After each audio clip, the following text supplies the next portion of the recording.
महाराष्ट्रातील सरपंच आणि उपसरपंच यांचं मानधन दुपटीने वाढवण्याचा एक मोठा आणि महत्त्वाचा निर्णय महायुती सरकारने घेतला आहे।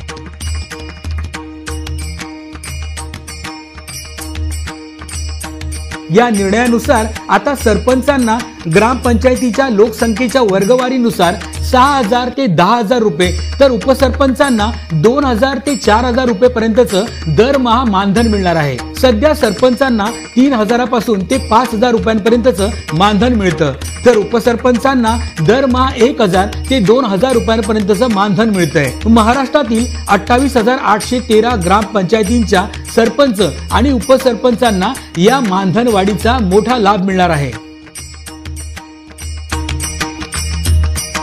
आमच्या चॅनलला लाईक करा, सबस्क्राइब करा, बेल आयकॉनवर क्लिक करा आणि हो शेअर करायला विसरू नका।